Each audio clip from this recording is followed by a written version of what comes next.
Perfect. Just to get started, I wanted to ask, you've got a fight coming up on the 10th of December. Yeah, How long yeah. has boxing been a part of your life? I'd say what, I'm 28 now, about 17 years, I'd say. It's been a big part of my life. It's been the main thing in my life, to be fair. And so saying it now, saying I've done 17 years, seems crazy. But as we all know, that time waits for no one and the years just fly by, you know? It, yeah, it just goes so fast. But yeah, 17 years now. Definitely. And you had a pretty long amateur career, Yeah. 60 bouts, am I correct?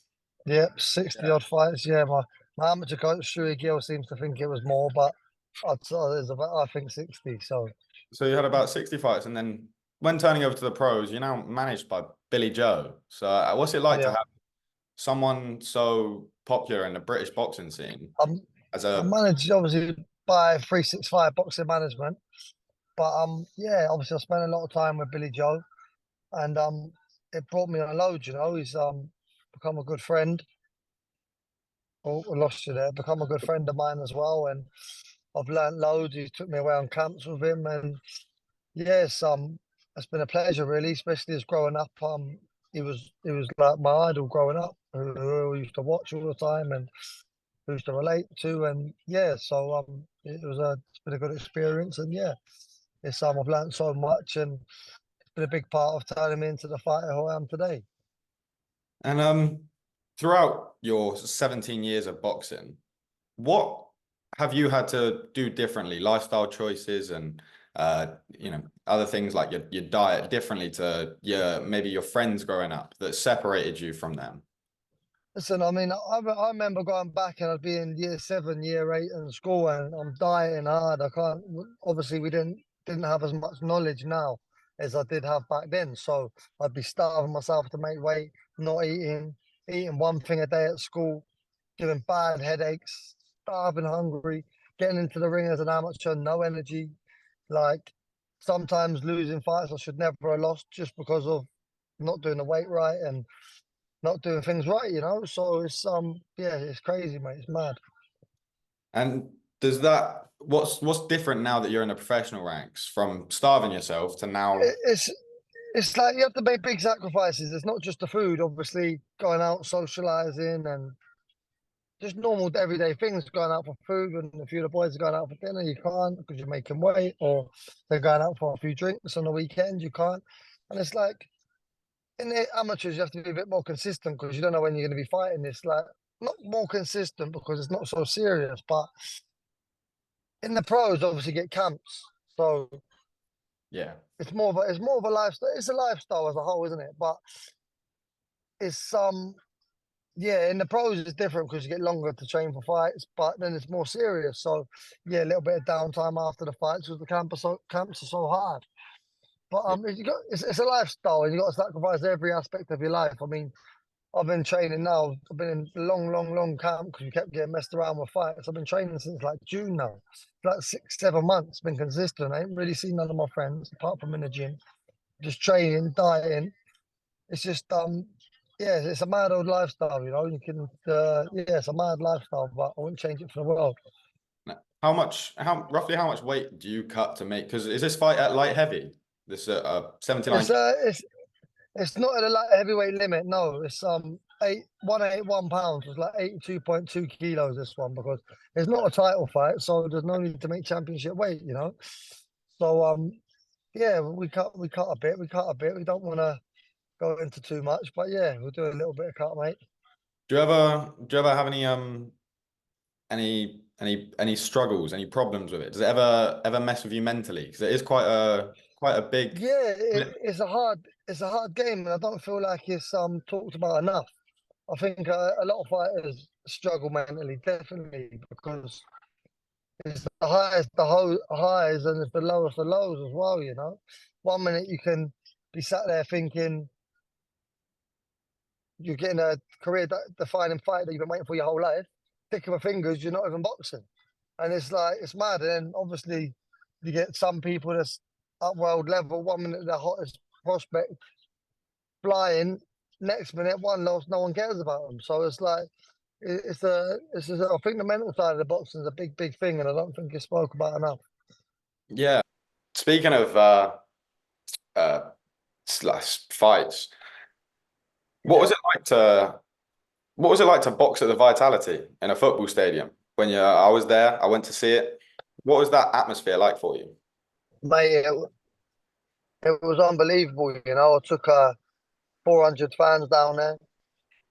Um, it was crazy, and obviously I thank every single person that comes out to support me. I've got a great following, I've got great support from Southampton, and every time I fight, they always come out. You know, and that stadium fight, and again, thanks to Chris Smith for bringing that sort of stadium fights and that sort of atmosphere to the South Coast, and I'm happy to be part of it yet again on Sunday.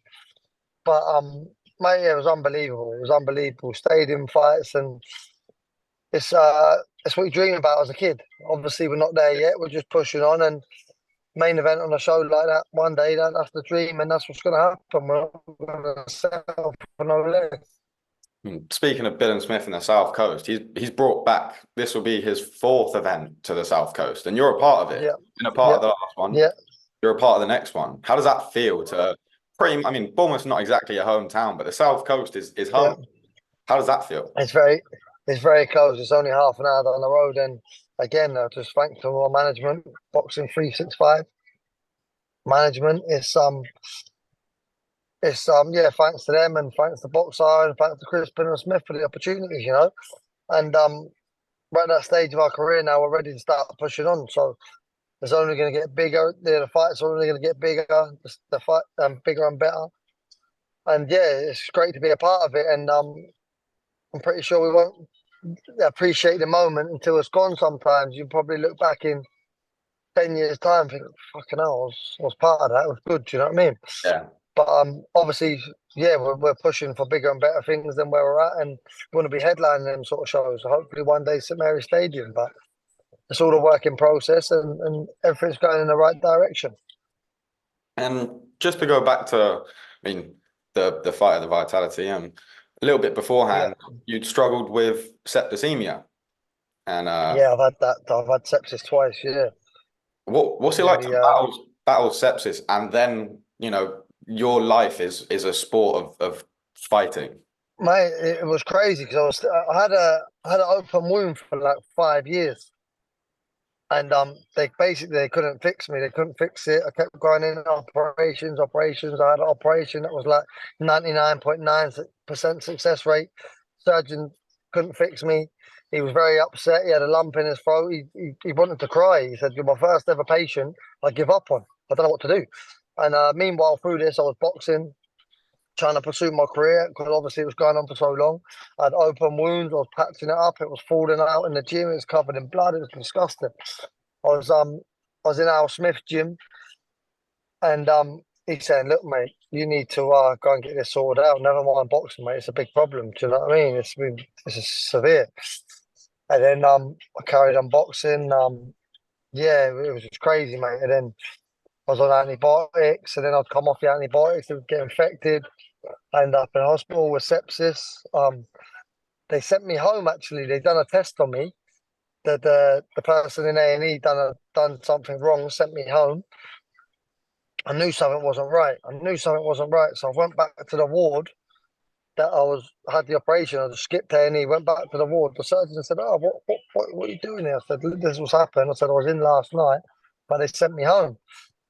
He tapped a few. He said, "Luckily, I caught him in the corridor." He said, "Come in here." Tapped a few things into the computer. I saw what my numbers were from the night before when I was in A&E, and they sent me home. And it was all panic station from there, like rushing around getting me beds. Yeah, it was crazy. I was in hospital for like 3 or 4 weeks. Lost loads of weight. It was bad. It was severe. But luckily, I had a great surgeon up in Birmingham. Garth Titley, I believe his name was. Um, and he come together with another surgeon. Like they don't normally come together, but for my operation, they said it's the worst one they've ever seen. I had to sign all sorts of documents and stuff, and they come together and they managed to fix me. So it was oh mate, it was a sigh of at the point of this, it was I just needed to be fixed. Like we were so far in, the boxing was out, not out the window, because I always knew I'd box again, but that wasn't, it was, I needed to get healthy. I've had sepsis twice. One of the times was severe, nearly killed me. It was, it was to the point they called all the family to the hospital, like, look, you lot better get up here, do you know what I mean? Because we don't know what's going to go on here. It was severe. So at this point, it was just, yeah, I just needed to get fixed. I needed to, yeah, it was crazy, mate, crazy times. And now to look back on it and how my everyday life now is so different to how it was, it's crazy, mate. It's crazy to think. But yeah, I'm just, thank God that I'm here today, happy and healthy, and I can pursue my career Yeah. as in as I need to be. And I can't thank one of my sponsors as well. Obviously, a lot of them come on board like for fights and like afterwards or whatever. But Chapter 8, Nathan Chalice, he was with me from the start, and all these times I was in the hospital, he stuck by me, and he stuck by me the whole way through it. And for that, I can never thank him enough. And he's still with me to this day, and he will be till the end, you know. But honestly, it's I can't. Yeah, that's a thing, because you know what it's like, and people a lot around the area. Oh, he's not going to box again, and this and that. And meanwhile, I'm nearly dying with sepsis. Do you know what I mean? And everyone's got a lot to say, and people don't like to. People don't. People don't like to give people credit, do they? That's just what people like. It's a very jealous world we live in. And he stuck by me through thick and thin. And when all the odds was against me, you know, when I was in hospital and it was, you know, I was in a bad place, he still made sure I was okay. Made sure I had everything I needed. Made sure I could survive. And yeah, I could never thank him enough for that. Honestly. And I mean, surely that's something that you can take into all your future fights. I mean, something Yes. nearly killed you, and you came through it Yeah. on the better side. Yeah. And There's there's no breaking me. There's no breaking me. I'm not one of these fighters. Like, yeah, there's no breaking me. Trust me. I mean, is that something we're gonna see in your performances in the future? 100%. 100%. Like, people haven't seen an inch of what I got yet because we haven't had to see it. Like, I know I've boxed a few good opponents, and people don't normally fight the sort of opponents I've been fighting coming through. I mean, I boxed John Telford. He was 11-1 or something. Prospect coming through, only got beat for a title, stopped him. Boxed Luke Blackledge, another good name. I Yeah. mean, people are not fighting these fights early on, and I think it just shows. But we're not getting no younger. I'm 28 years old now. I've got another good opponent on Sunday. Good, tough, durable game opponent.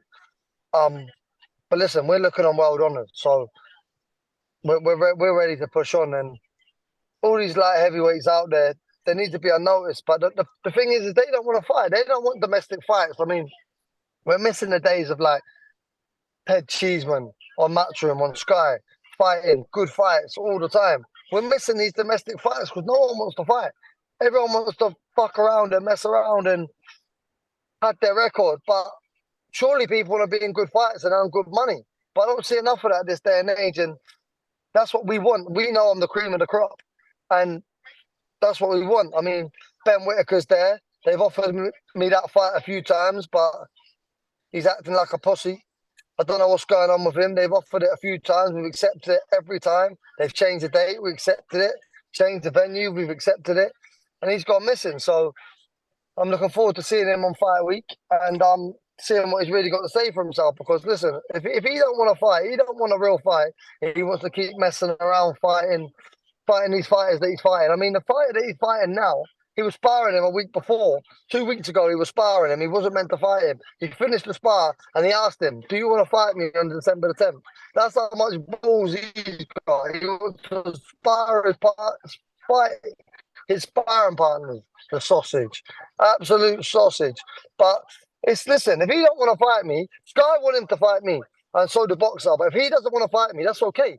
If he's scared and doesn't want a real fight, we'll leave him alone. Listen, I'm not a bully, and we'll leave him alone. But when they keep offering the fight, what we meant to do? I want to fight him. There's not a way on this planet he can beat me doing all that silly dancing around and messing around. Like, there's no way he can beat me. Not a chance on this earth he can beat me.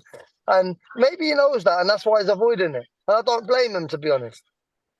And I mean, obviously, providing that you both get through your challenges coming on the December the 10th, would you Yeah. like that to be your next fight? Next fight, we wanted him this time.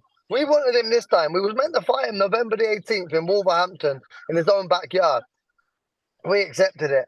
He got injured or whatever bullshit he come up with. Yeah, maybe maybe he had he chipped himself basically, and we didn't fight him then. He had an injury, he said, or whatnot. So that fight didn't happen. Then now we're on the same card now. We wanted him again. He wanted a run out, obviously against his sparring partner. So listen. Hopefully we get it on next. Hopefully we get it on next. Sky won it. Boxer won it. We won it. The only problem is him. And it's definitely something that I'd happily pay for. I'd happily watch. And The fans want it. Everybody wants it. yeah, There's loads of comments. Everybody wants it except him. So I don't know. I don't know if he's trying to play some funny little game or I don't know. Maybe we're gonna fight. Listen, that's the only fight we want at the minute. But if he don't want to fight, we'll leave him be. But calling out people like Bivol and Baturbiev and he's just talking shit. He's talking crap. He's an idiot. Trust me, the guy's an idiot. He wants to sit around playing with action figures, fighting sparring partners. He's an idiot. I mean, you also briefly mentioned that you want world honours. So now, like Yeah. the domestic scene, you've got a fair few names sitting at the top. How long have you got a plan, like a plan ahead? How long you want it to take you to get to the world level? Listen, the thing is I'm not gonna do a Ben Whittaker and sit here talking shit, calling out this person, that person. Like me and him, we're at the same sort of level, with the same sort of rankings and box rec. It makes sense. Put a title on the line, put an English title on the line or an intercontinental, and let's fight. It makes sense. But to sit here calling out fucking whoever he's been calling out, Bivels and Batavian, they're just talking rubbish. So listen, one step at a time. But we're ready. We're ready for them big fights now and them big nights. Obviously, within reason. But listen, apart from the world champions, there's no one that's not within reach. But realistically, is that going to happen next? No, it's not. But give it to the end of next year, and I'm pretty sure them sort of fights will be happening. I mean, throughout your battle with Sepsis, obviously you hadn't been as active as you probably would like to have been. What can we see, hopefully 2024? How many times would you like to fight, ideally? Listen, we want big fights, so I'm not going to be out too many times. I'd like to be out 3 times. I'd like to get out early New Year, so I'd say March time, end of March, and hopefully 2 big fights to see the year out. They offered us Ben Whittaker for February the 24th. We accepted it, and we heard nothing back. So if they think they're going to come pin it on me mid-January or something like that, it's not going to happen. So they need to let us know really before Christmas so I can plan my Christmas, and we'll go from there. But yeah, February 24th, we've accepted that again. It's about you know what? I'm starting to not even whatever. Let us know, send us the contract, and let's get it dealt with. Other than that, forget about it. It's a sausage. For this fight coming up, what can we expect to see just solely in this one coming up? You said we haven't seen, at all of what you can do. You're gonna see the best version of me. That's what I can promise. You're gonna see the best version of me. It's not as many rounds as what we'd like. It's a 6-rounder. We wanted an 8 or a 10. But you're gonna see the best version of me. You're gonna see a great performance, and this one's one that people are gonna be talking about. Believe me. Well, I'm personally excited to see it. It's been a pleasure speaking to you. Thank you very much for coming and talking to me. And thank you, Ben. Thanks for your time. And I hope you have a good rest of your day. And it'll be great to see you, mate.